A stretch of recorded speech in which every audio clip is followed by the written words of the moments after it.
Alright, let's dive into this bizarre story that's blowing up online. Imagine this: a politician's entire campaign is suddenly derailed, not by a scandal, not by policy mistakes, but by a stuffed bunny. Yes, you heard that right. A child's toy has become the center of a national political firestorm. And honestly, this might be the most human, relatable political drama I've ever seen. But also the weirdest. Let me explain why. So here's what happened. A congressman in Ohio, Max Miller, is in the middle of a messy divorce.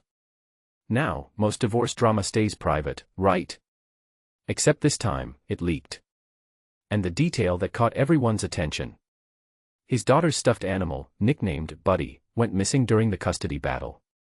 Suddenly, this plush toy isn't just a toy anymore. It's a symbol. A weapon.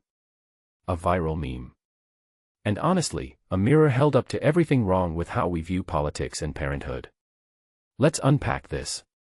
First, why does a stuffed bunny matter? Well, think about it. Politicians are masters at hiding behind policy jargon and carefully worded statements. But when you strip all that away and reveal a kid crying over a lost teddy bear, that's raw. That's human. And humans are wired to care about humans. In my opinion, this story exploded because it's impossible to politicize a child's grief. You can argue about tax cuts, but you can't argue with a little girl who can't sleep without her pink blanket-wearing bunny. That's the kind of detail that makes people pick sides emotionally, not logically. But here's the twist: this isn't really about the bunny. It's about how we project meaning onto tiny, seemingly insignificant things. The bunny became a proxy for bigger questions.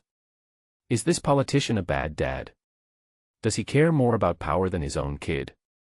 And why do we, as an audience, feel entitled to judge him over a plushie? What this suggests is that we're desperate for authenticity in politics, even if it's manufactured. Because let's be real, half the people sharing this story probably don't even know what district Miller represents. But they do know about Buddy the bunny.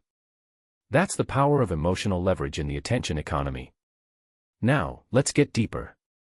The internet's obsession with this isn't just about the divorce. It's about nostalgia.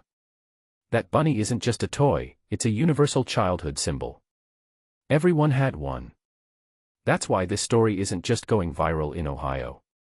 It's resonating globally. A mom in Pennsylvania who's never heard of Miller relates instantly because she remembers her kid's favorite teddy. This is how personal stories go nuclear. They tap into shared human experiences. But it also raises a question: when did our political discourse become so small? Are we really reducing debates about healthcare and infrastructure to who stole a kid's stuffed animal? And here's the part that fascinates me: the politicians' team probably didn't see this coming. Campaigns spend millions crafting narratives, but one leaked custody detail about a bunny derails everything. From my perspective, this is a masterclass in how control is an illusion in modern politics. The more you try to micromanage your image, the faster it collapses under the weight of a single, unexpected human detail. And honestly, that's kind of poetic. Because in an era of deepfakes and AI-generated content, the one thing that still cuts through the noise is a child crying over a toy. So where does this leave us?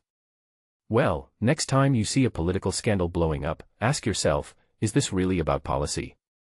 Or is it about something tiny, emotional, and deeply relatable that just got amplified? Because if a bunny can outmaneuver a campaign strategy, maybe we're all just one viral moment away from having our lives redefined by something we never expected. What do you think? Let me know in the comments, especially if you've ever had a buddy of your own.